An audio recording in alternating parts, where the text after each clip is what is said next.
Okay, well, hello, everybody. And thank you, Kathy, for the opportunity. And you will see probably at the bottom of the screen that my computer, for some reason, is trying to type everything that I'm saying. So that's a glitch, and I don't know how to turn it off. So sorry about that. So Kathy asked me for some suggestions as to what we could all do or to use to comment on the budget. I hope everybody knows there is an opportunity right now to comment on the budget. It's what the provincial government calls a pre-consultation. This is a very poor form of consultation. They're not saying to anybody what they intend to do. What we've seen the government do on several other occasions, it's sort of pretend consultation, not real consultation. However, they do have this opportunity where they say they're reading what everybody says. So it's important that people participate and put in comments. Now, Citizens Climate Lobby has talked many times about the reasons for having a carbon price, lots of evidence for that. Feel free to use that as one of your comments if you like. But what I did is I wrote 10 points of other things that people could put into the consultation. My idea was that pick a few of the ones that you like and use those. Add your own words if you can. You're probably aware that form letters get very little weight. And so if people use the same identical text, it can get disregarded. But if you take 3 or 4 points from the list that I put together, and especially if you can tweak it at all in your own words, then they've got original content that they then have to collate and they take it more seriously. So that's my suggestion is I've given you 10 points and several of them, most of them have subpoints. So take the ones that you like the best or that work best for your community and use those. So the first one is the question about adaptation. When Ontario had its climate law under the Liberal government, as you probably know, cap and trade revenues were about $1.9 billion a year, and none of it was allowed to be used for adaptation. Why? Well, the major reason is that adaptation is probably going to cost much more than mitigation, or certainly than mitigation was going to cost when that act was passed. Now, we don't have the climate law, we don't have cap and trade, we don't have a flow of funds for climate issues, but the cost of adaptation is rising. So the Insurance Bureau of Canada and the Federation of Canadian Municipalities put a report out last year estimating that municipal governments already need $5.3 billion a year to cope with the changing climate. And of course, we can expect that to go up. So where is that money to come from? The reason I framed this in terms of protecting credit ratings is that these costs can be enormous. And we already see in the BlackRock letter today, which I strongly recommend everybody read, and I think Kathy has circulated, that the financial industry is recognizing the impact of the climate crisis on municipal infrastructure costs, and the ability of municipalities to pay back what they borrow is now more in doubt. So the best way to protect credit ratings is going to be to take proactive measures to reduce vulnerability to climate shocks, and that's going to cost a lot of money. So the government has the choice to either make taxpayers pay these billions of dollars or do nothing and wait for the much larger destruction that's going to happen, or make polluters pay.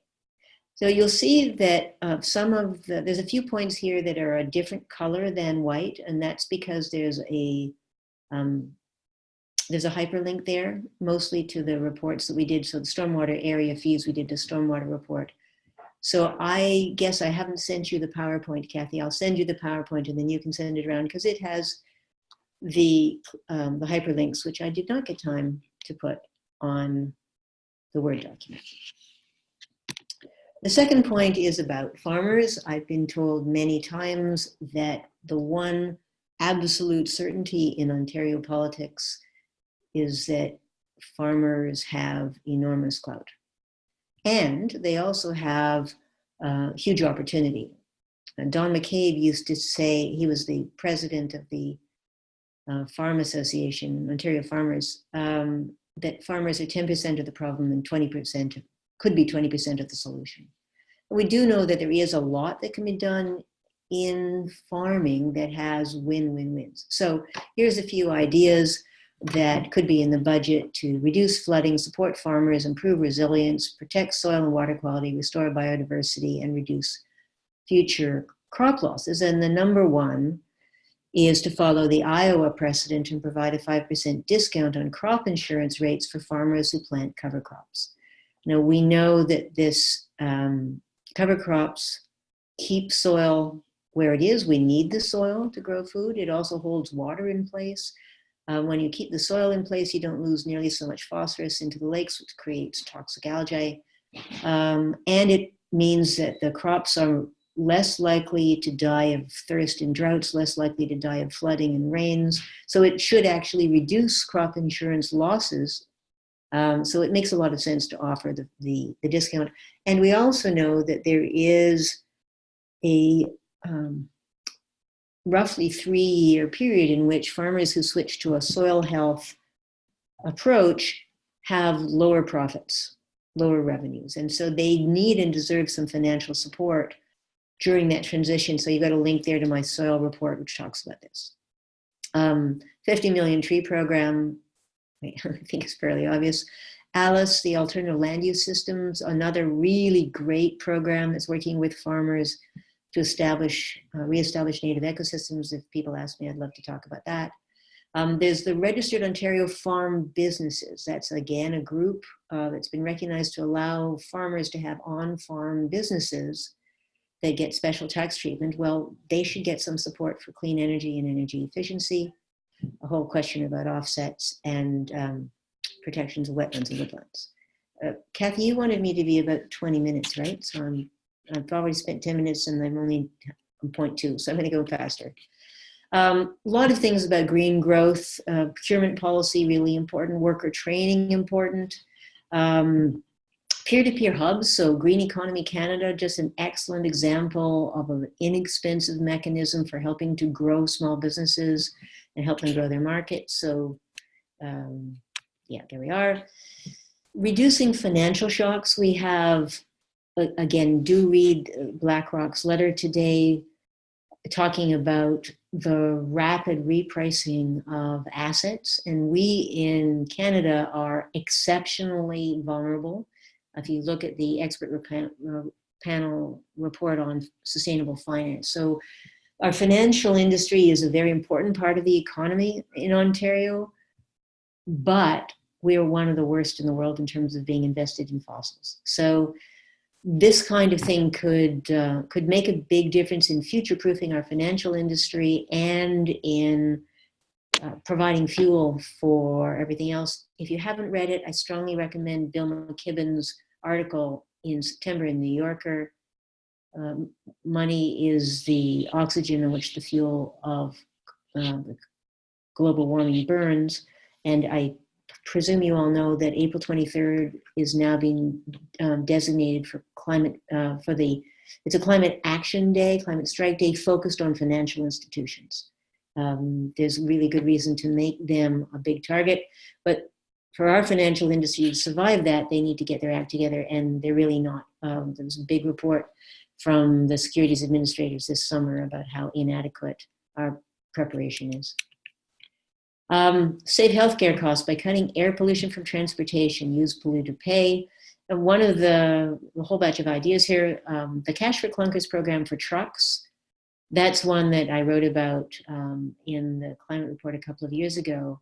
Heavy vehicles, they don't just kill a lot of people by knocking them down. They also kill a lot of people with their air pollution. The federal government estimated that the financial toll from diesel exhaust was hundreds of millions of dollars a year and thousands of deaths. So one of the biggest impacts is from old vehicles. So a Catch for Clunkers program could go a long way to improve air quality and reduce climate pollution. A few other ideas obvious here, I hope. Focusing on private sector buildings. Now, we know that there is a huge opportunity in private sector buildings. Most of them will still be in place 2030, 2050, and they're generally really inefficient.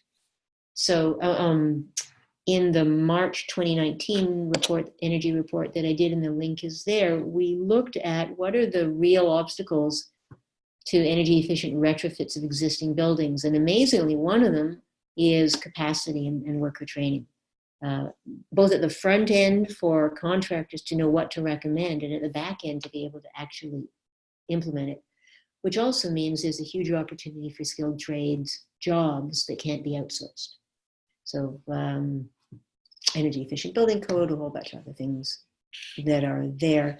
The last point here about the affordability fund, this fund, it's the only remaining provincial government incentive for energy efficiency that I could find, and it only applies to electrically heated homes, which is good from a financial point of view. People who have baseboard heating are spending an awful lot of money, but there's still a lot of people who use either oil or propane who could use this kind of help.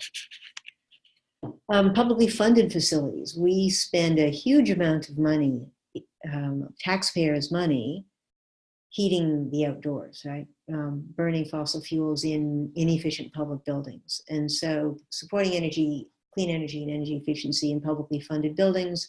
I didn't get a chance to add the link to this, but my very first report, Let's Get Serious About Conservation, we looked at the amount of money that could be saved, and we estimated public sector could save $450 million a year if the public buildings met the level of the top quartile.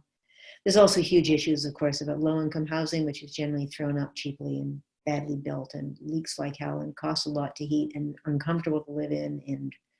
And then, of course, there's the gender wars on temperature, where we, at the time of year where our electricity system is most strained and most dirty, a lot of the energy gets used for cooling buildings to position levels that are just bitterly uncomfortable, particularly for women. So, you know, it's a long shot, worth complaining about. Reconciliation, I didn't get a lot for this. I only had sort of a day to work on this list. But certainly First Nations communities tend to be diesel dependent and have very, very poor quality buildings. I had the honor of visiting an elder in Pakanjikum, the most southerly off-grid community. And this grandmother was in a wheelchair, in diapers, in a house with no running water, and not a single intact interior wall. And I could see right through the house to the outside. It was -20. She didn't even have a doorknob. And then there's the whole point about local benefit agreements. There are low impact mining and forestry options. That isn't the way it often is, but there are some. The all electric gold mine that Goldcorp has built in Northern Ontario is a better example than many, and there certainly are some good examples of forestry. Halliburton Forest was doing a good job. So there are some that are low impact and sustainable, and could be a benefit. Municipal capacity is a big issue, one that I'm spending a lot of time thinking about. Municipalities are hampered primarily by the provincial government, many things, and the Development Charges Act at bottom one is probably the biggest. Urban sprawl being the largest driver of our emissions and locking us into a future that is not going to be bearable. But I don't anticipate that there's much of an open mind for this government on that. Nevertheless, it doesn't hurt to speak up for it. The Urban Forest Center of Excellence, I did write about that in the, I think it's in the forest chapter of Back to Basics, why an Urban Forest Center of Excellence is necessary. But anyway, batch of ideas there. And finally, the idea of making the budget transparent, real prices for real costs for real choices, which is something that I think any economist will speak to, that you don't get good choices unless real prices show real costs. So that gives you 10 types of points that you could copy from or use, and I think I'm at 19 minutes. So there you go.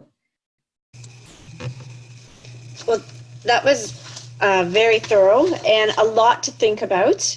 You're actually a little bit ahead of time because we started 3 minutes late. So this is this is really good. I was just if I could ask the first question, and then if people would like to give comments in the chat box, and I'll call upon that. That would be great. So my first question is, okay, we didn't talk about carbon pricing, but would you like to share any thoughts about the power of carbon pricing in Ontario and why it should be reintroduced, if that's okay? Absolutely. Well, there's no question that carbon pricing is essential.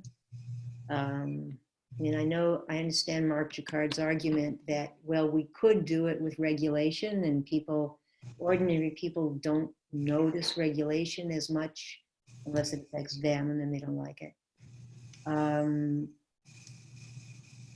But we certainly saw how effective it was in Ontario, the combination of a price on carbon plus the access to grants. What we have now, the system that we have now of the federal carbon price, where 90% of the money goes back to families, does not do very much towards building a green economy. It does help reduce inequality because more money goes to lower income people. And generally, it's higher income people who use more fossil fuels. So it is a progressive policy from that point of view, but it doesn't actually help move the needle in terms of reducing emissions very much. So for example, Ontario hospitals under the cap and trade system, where all the money had to be used to in investments in the green economy, hospitals were getting money to invest in improving their ventilation, in reducing their heat leakage, in individualized thermostats, things that allowed them to reduce their energy costs. And the prediction from the Ministry of Health was that the hospitals of Ontario were going to be saving $60 million a year by 2020, all of which they were allowed to put back into patient care. We saw some examples of this. The best example was Elliott Lake General Hospital, which had a very inefficient building in a cold place. And they were already saving $300,000 a year a couple of years ago, which they were allowed to put back into patient care. So we have this situation now where the federal government decided to give the money back to families in the hope of buying public support for the carbon price at the cost of leaving very little for investment, which is why Mr. Ford can now say, well, hospitals are tremendously out of pocket because of the carbon price. Well, that's right, because he canceled cap and trade in the system that we had. But it's definitely a challenge for the federal government. There's so many things that could be done with the money if they weren't giving almost all of it back to families. Powerful example in British Columbia. The British Columbia government gives municipalities a refund of the carbon price that they pay if they sign on to a climate action charter, which is powerful in helping to mobilize municipalities to get more serious about the climate crisis in BC. Federal government can't do that because they're giving all the money back to families, or almost all the money. So, so there's lots of good things to do with money. I know if the carbon price rises steadily, $10 every year, then there will be more money available. And you could imagine a situation, and Citizens Climate Lobby could support gradually reducing the percentage of the money that goes back to families so that there is a pot available for energy efficiency, renewable energy, helping hospitals, paying for renovations of social housing, that kind of thing.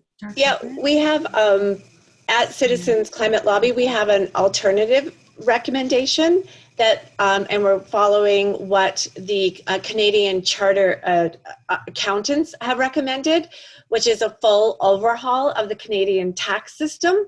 So looking at looking at inheritance tax has been suggested, looking at taxing tax havens, because about 50% of people in Canada are one paycheck away from financial disaster.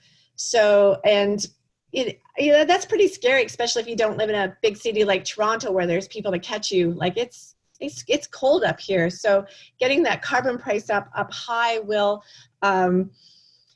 require there to be some sort of revenue neutrality so people do not panic. And there are other means to get money. We could also end subsidies to fossil fuels. So you make a really good point, though, that that we don't just need carbon pricing. We need carbon pricing plus a slew of policies to make sure that our economy heads in the right direction. Right, and Kathy, I mean, the recommendation I always made was giving people money is one thing, but what they need more is assistance to make their houses more efficient so the bill goes down. Yep. Just handing out money to pay for wasted fuel is not getting us to a good answer. Yeah. Okay. All right. Are there any other questions?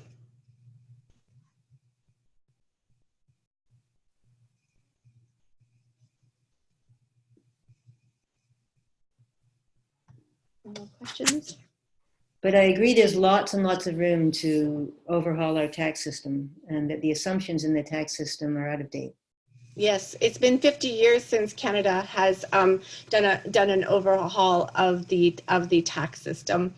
And there's a really good article that came out just before the election from, I think it was in June, from the Canadian Chartered Accountants on what is needed. And pricing carbon pollution was definitely one of them. Okay, good. Well, I'll take a look at that. Thanks for telling me about it. Are there no questions? If there are no questions, today BlackRock made a huge announcement. And would you like to? Oh, there is a question. Okay, this is okay. I'll ask that in a second, Gary. And then, but do you want to comment on what? Oh, there. Oh, okay. We got some questions here. Okay, this is good. So Cape Ontario is doing some planning. Where should their focus be over the coming year? CAPE, so the Canadian Association of Physicians for the Environment? Mm-hmm.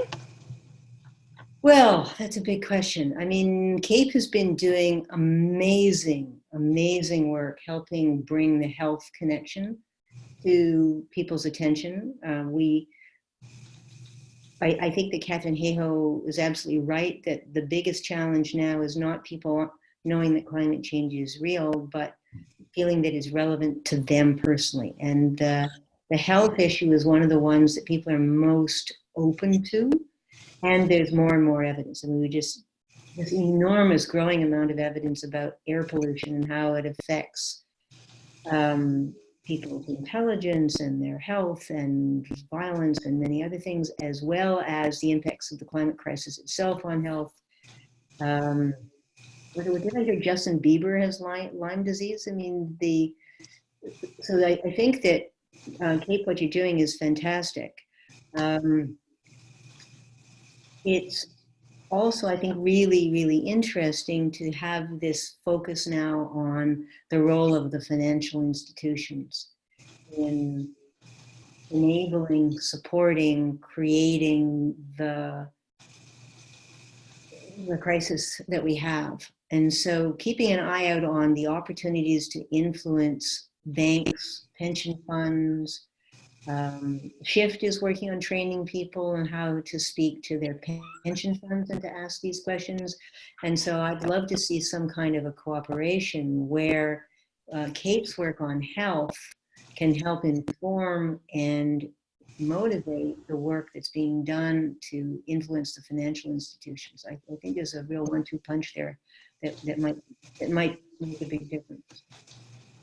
Second thing I would say about that is that the although CAPE has been really good in sort of raising the health consequences of climate change, we haven't seen as much focus as I think we should on the health consequences of fossil fuel vehicles, which are, of course, one of our largest source of climate pollution, but they're also, in most places, our largest source of air pollution with all the impacts that has on people. So really focusing on how fossil fuel vehicles that you're driving or that are driving by your road are hurting you, hurting your children, and frying the world, that's a message that hasn't got through yet. Okay, great. I like this one. So for your suggestions, this is from Giselle. Could you say a few words about the political potential viability of these suggestions? Well, I mean, to be honest, I don't have really much hope for this government, but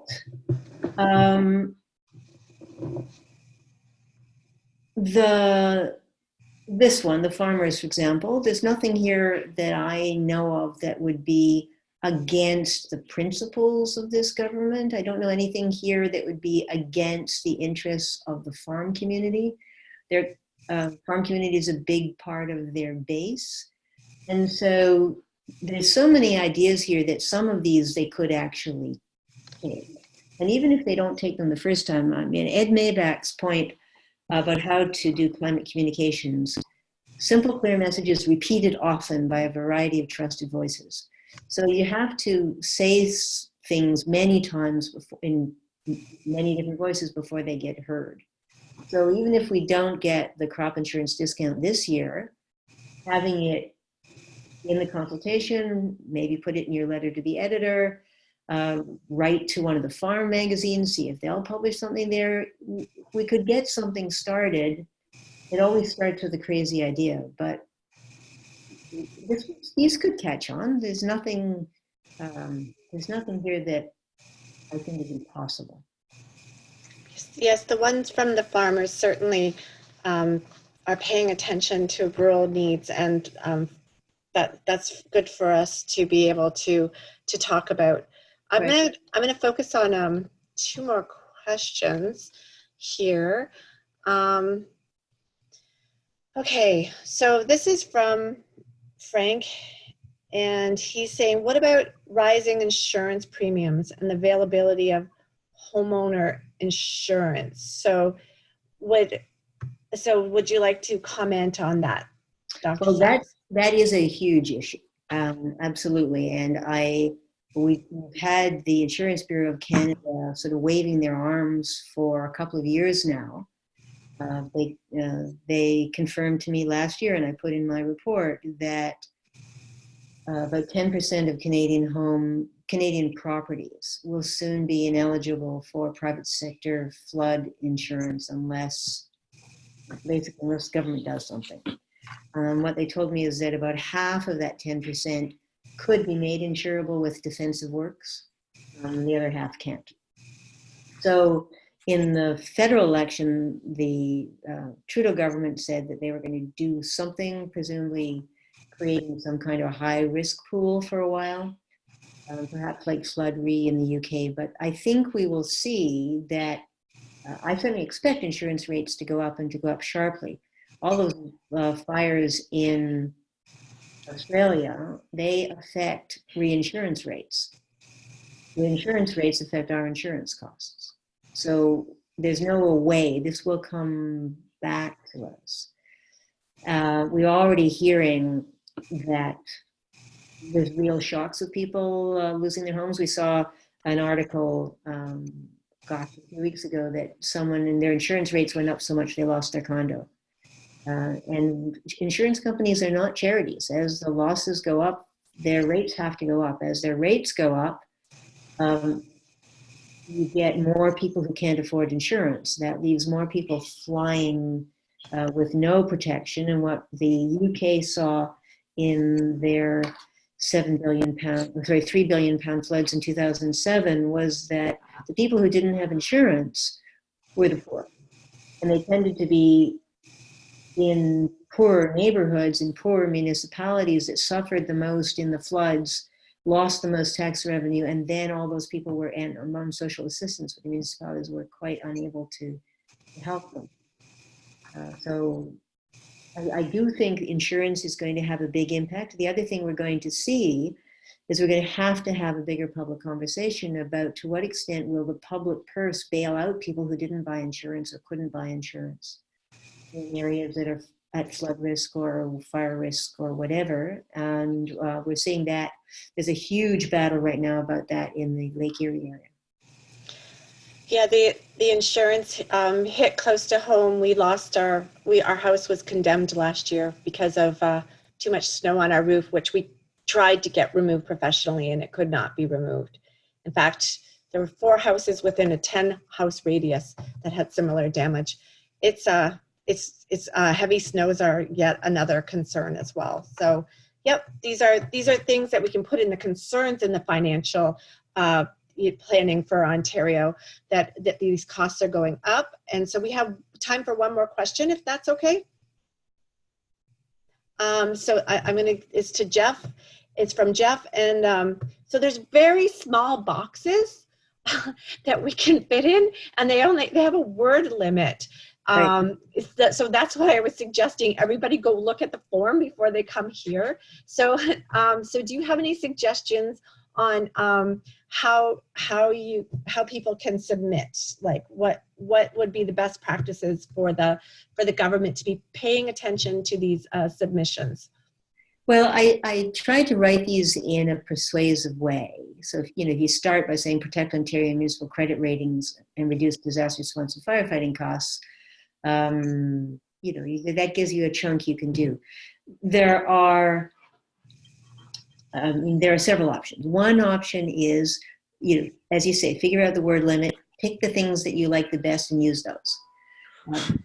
But I would also suggest write a letter to your local media.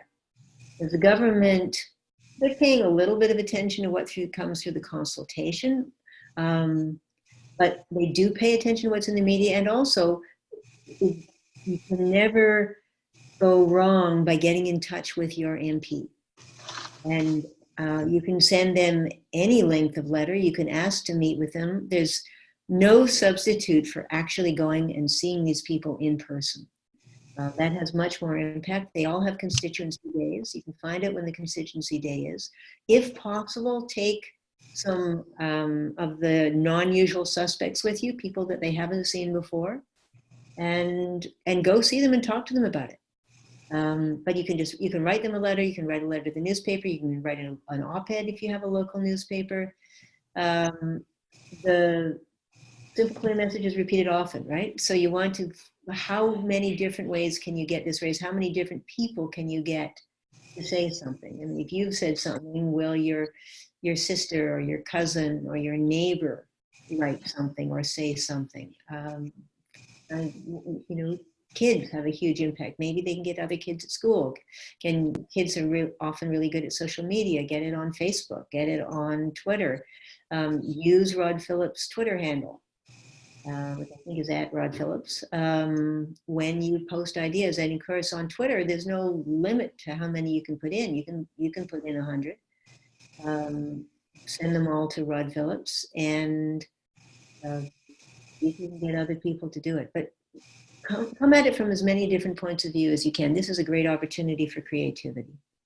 Yeah, I think that's a good idea, and I wrote it down to take your suggestions that your own submissions and flip it into a letter to the editor saying, I just submitted to the Ontario government. I'm super concerned about climate change, and this is what I thought that they should be doing. And I just want to there's one more thing. Frank, the insurance guy, he's actually an actuary, said the way things stand with the federal backstop, the entire carbon dividend will be consumed by higher insurance premiums because they are going up sharply. So, yes, yeah. Sure. Well, that's a really good point, and they will continue to go up.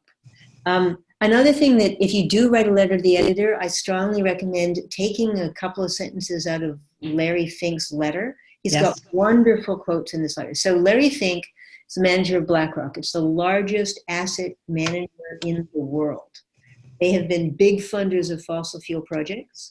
And he has become more concerned over the last couple of years about how the climate crisis is going to upend financial markets.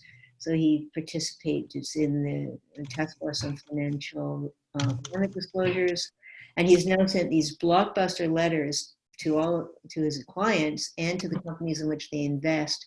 And among other things, he says, we in the financial community, we price risk that we see coming. We are going to change our asset allocations faster than the climate changes. Asset allocations are going to happen much faster than most people think. And what that means is assets get repriced. Things that look really valuable now become less valuable. They are divesting hundreds of millions of dollars of their investments in coal companies.